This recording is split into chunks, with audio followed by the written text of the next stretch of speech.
اعوذ باللہ من الشیطان الرجیم بسم اللہ الرحمن الرحیم واتبعوا ما تتلو الشیاطین علی ملک سلیمان۔ اب ایک اور حقیقت نوٹ کیجئے، جب کسی مسلمان امت میں دین کی اصل حقیقت، اصل تعلیمات سے بہت پیدا ہوتا ہے تو رجحان کدھر ہو جاتا ہے؟ جادو، ٹونا ٹوٹکا، تعویذ، عملیات، قرآن کی عملیات۔ قرآن اترا تھا کسی اور کے لیے، کام کے لیے، یہ اس کو ذریعہ بناتے ہیں دشمن کو زیر کرنے کے لیے۔ محبوب آپ کے قدموں میں آ کر گرے گا، عمل قرآنی ہے، اتنے 100 روپے کا آپ لے جائیے تو مل جائے گا۔ یہ دندے ہمارے ابھی چل رہے ہیں، خوب چلتے ہیں، اور میں سمجھتا ہوں کہ سب سے زیادہ فلرشنگ کاروبار جو ہے وہ اس طرح کا ہے۔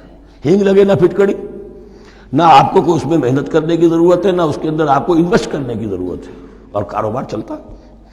تو وہاں بھی کیا ہوا، واتبعوا، جب دین کی اصل حقیقت کو دور پھینک دیا، انہوں نے پیروی کی اس کی ما تتلو الشیاطین علی ملک سلیمان، جو شیاطین جن جو تھے۔ علی ملک سلیمان سے مراد ہے علی عہد ملک سلیمان، حضرت سلیمان کے زمانے میں، چونکہ اللہ تعالیٰ نے ان جنات کو حضرت سلیمان کے تابع کر دیا تھا، تو وہاں پر چونکہ ان کا اب جو ہے کوئی میل جول زیادہ تھا لوگوں کے ساتھ، تو وہ انہیں کچھ اس قسم کی چیزیں سکھاتے رہتے تھے، گویا کہ اندر سے تخریب کاری۔ واتبعوا ما تتلو الشیاطین علی ملک سلیمان وما کفر سلیمان ولکن الشیاطین کفروا، اور سن لو، سلیمان نے کبھی کفر نہیں کیا، بلکہ یہ شیاطین تھے کہ جو کفر کرتے تھے۔ جادو کفر ہے، لیکن آپ کو نقش سلیمانی آج تک بھی لفظ ملے گا، نقش سلیمانی۔ آج بھی مسلمان بھی ان چیزوں کو حضرت سلیمان کی طرف منسوب کر رہے ہیں، وہ ظلم اب بھی جاری ہے۔ وما کفر سلیمان ولکن الشیاطین کفروا یعلمون الناس السحر، وہ لوگوں کو جادو سکھاتے تھے۔ وما انزل علی الملکین ببابل ہاروت و ماروت، اور جو کچھ نازل کیا گیا 2 فرشتوں پر، ہاروت اور ماروت پر، بابل میں۔ بابل یہ ہے پرانا عراق، بیبلونیا۔ نبوکدنضر بھی بیبلونیا کا بادشاہ تھا، نمرود بھی بیبلونیا کا بادشاہ تھا۔ عراق کے بادشاہوں کا لقب ہی تھا نمرود، نماردہ اس کی جمع ہے۔ تو حضرت سلیمان کی حکومت جب تھی تو وہاں پر یہ لوگ جنات جو ہیں وہ اس قسم کی تخریب کاری کر رہے تھے، تو اللہ تعالیٰ نے آخری آزمائش کے لیے 2 فرشتوں کو زمین پر اتارا، اور وہ انسانی شکل میں لوگوں کو جادو سکھاتے تھے، بتاتے بھی جاتے تھے دیکھو جادو کفر ہے، ہم سے مت سیکھو، لیکن اس کے باوجود لوگ سیکھتے تھے، تو گویا کہ ان پر اتمام حجت ہو گیا کہ اب ان کے اندر خباثت جو ہے پوری طریقے سے گھر کر چکی ہے۔ وما یعلمان من احد، اور وہ نہیں سکھاتے تھے کسی کو بھی، حتی یقولا انما نحن فتنۃ فلا تکفر، یہاں تک کہ وہ کہہ دیتے تھے کہ دیکھو ہم تمہاری آزمائش کے لیے بھیجے گئے ہیں، ہم فتنہ ہیں، تو تم کفر مت کرو۔ فیتعلمون منہما ما یفرقون بہ بین المرء وزوجہ، تو وہ سیکھتے تھے ان دونوں سے وہ شے کہ جس کے ذریعے سے تفریق کر سکیں ایک شخص اور اس کی بیوی کے درمیان، تفرقہ ڈالنا گھروں کے اندر، فساد۔ اب بھی یہ عورتوں کے اندر یہ کام بڑی تیزی کے ساتھ چلتے ہیں، تعویذ اور دھاگے اور کیا کچھ گنڈے چلتے ہیں۔ وما ہم بضارین بہ من احد، اور نہیں تھے وہ ضرر پہنچانے والے کسی کو کچھ بھی الا باذن اللہ۔ ایمان کا تقاضا یہ ہے کہ چاہے کوئی دوا ہو وہ بھی باذن رب کام کرے گی، ورنہ نہیں۔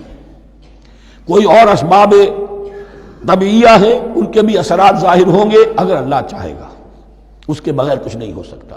جادو کا بھی اثر ہوگا تو اللہ کے اذن سے ہوگا، تو بندہ مومن کو ڈٹے رہنا چاہیے اور مقابلہ کرنا چاہیے۔ وما هم بضارین بہ من احد الا باذن اللہ ویتعلمون ما یضرهم ولا ينفعهم، اور وہ سیکھتے تھے ان سے وہ چیزیں جو ان کے لیے مضرت بخش تھیں، ضرر پہنچانے والی، اور انہیں نفع نہیں پہنچاتی تھی۔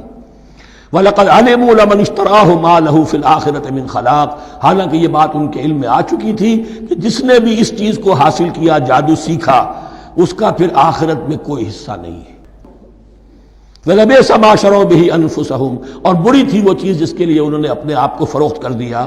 لَوْ كَانُوا يَعْلَمُونَ، کاش کہ انہیں علم ہوتا۔ وَلَوْ أَنَّهُمْ آمَنُوا وَاتَّقَوْا، اور اگر وہ ایمان رکھتے اور تقوی کی روش اختیار کرتے، لَمَثُوبَةٌ مِّنْ عِندِ اللَّهِ خَيْرٌ، تو بدلہ پاتے اللہ کی طرف سے بہت ہی اچھا، بہت خیر۔ لَوْ كَانُوا يَعْلَمُونَ، کاش کہ ان کو معلوم ہوتا۔ یا ایھا الذین آمنوا لا تقولوا رائنا وقولوا انظرنا واسمعوا۔ اب ایک اور مثال ان کی، وہ تو تھے منافقین بنی اسرائیل جن کا ذکر ہوا، سمعنا وعصینا۔ اب یہاں یہ منافقین جو یہاں پر مسلمانوں میں شامل ہو گئے تھے، یہود کے زیر اثر لوگ، اور آ گئے ہیں مسلمانوں میں بھی۔ اب ان کا معاملہ کیا تھا؟ جب حضور صلی اللہ علیہ وسلم کی محفل میں بیٹھتے تھے تو جیسے ہوتا ہے، آپ نے کوئی بات فرمائی تو اگر فرض کیجئے کہ ادھر کے لوگوں نے نہیں سنی، بات سمجھ میں نہیں آئی، تو وہ ان سے درخواست کرتے تھے رعاینا، حضور ذرا ہماری رعایت کیجئے، بات کو دوبارہ دہرا دیجئے، ہماری سمجھ میں نہیں آیا۔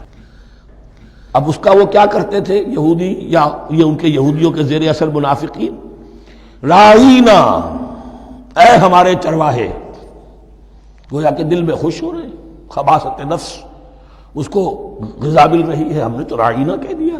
کسی نے اگر ٹوک دیا، بابا میں نے رعاینا کہا تھا، معلوم ہوتا ہے آپ کی سماعت میں کوئی خلل پیدا ہو چکا ہے، یہ انداز۔ تو مسلمانوں سے کہا جا رہا ہے، یہ واحد آیت ہے اس پورے سلسلے میں جس میں خطاب یا ایھا الذین آمنوا سے ہے، لیکن اصل میں روح سخن اب بھی بنی اسرائیل کی شرارت ہے۔ یا ایھا الذین آمنوا لا تقولوا رعاینا وقولوا انظرنا واسمعوا۔ دیکھو تم اس لفظ ہی کو چھوڑ دو، اے اہل ایمان تم مت کہا کرو رعاینا، تم کہا کرو انظرنا، اے نبی ہماری طرف توجہ فرمائیے، یا ہمیں مہلت دیجیے۔ نظر کے دونوں معنی ہیں، دیکھنا، ہمیں دیکھیے، اور انتظار بھی اسی سے بنا ہے، ذرا سی مہلت دیجیے۔ واسمعوا، اور دوسرا یہ کہ توجہ سے سنا کرو تاکہ دوبارہ پوچھنے کی ضرورت ہی پیش نہ آئے۔ وللکافرین عذاب علیم، اور ان کافروں کے لیے تو دردناک عذاب ہے۔ ما یود الذین کفروا من اہل الکتاب ولا المشرکین ان ینزل علیکم من خیر من ربکم، اور نہیں چاہتے وہ لوگ کہ جنہوں نے کفر کیا ہے اہل کتاب میں سے اور مشرکین میں سے بھی، کہ نازل ہو تم پر کوئی بھی خیر تمہاری رب کی طرف سے۔ یہ اہل کتاب بھی اور مشرکین مکہ بھی یہ جل رہے ہیں حسد میں، حسد کی آگ میں، کہ یہ کلام پاک تمہیں کیوں دے دیا گیا، یہ آخری منصب نبوت کا جو ہے خاتم النبیین، یہ منصب جو ہے یہ انہیں کیوں مل گیا۔ وہ نہیں چاہتے کہ کوئی بھی خیر اللہ کی طرف سے تمہیں ملے۔ واللہ یختص برحمتہ من یشاء، حالانکہ یہ اللہ کا پریروگیٹو ہے، اللہ کا فیصلہ ہے، اللہ خاص کر لیتا ہے اپنی رحمت کے لیے جس کو چاہے، یہ اس کا فیصلہ ہے۔ واللہ ذو الفضل العظیم، اور اللہ تعالیٰ بڑے فضل والا ہے۔ ما ننسخ من آیۃ او ننسها نأت بخیر منہا او مثلہا، ہم نہیں منسوخ کرتے کسی بھی آیت کو یا اسے بھلواتے۔ ایک تو ہے ننسخ، منسوخ کر دینا، ایک ہے حافظے سے ہی کسی کے محو کر دینا۔ ما ننسخ من آیۃ او ننسها نأت بخیر منہا، تو ہم اس کی جگہ پر اس سے بہتر لے آتے ہیں، او مثلہا، یا ویسی ہی لے آتے ہیں۔ الم تعلم ان اللہ علی کل شیء قدیر، کیا تم یہ نہیں جانتے کہ اللہ تعالیٰ ہر چیز پر قدرت رکھتا ہے، اسے ہر شے کا اختیار ہے۔ الم تعلم ان اللہ لہ ملک السماوات والارض، کیا تم نہیں جانتے کہ اللہ کے لیے ہی اختیار مطلق ہے، بادشاہی ہے آسمانوں اور زمین کی۔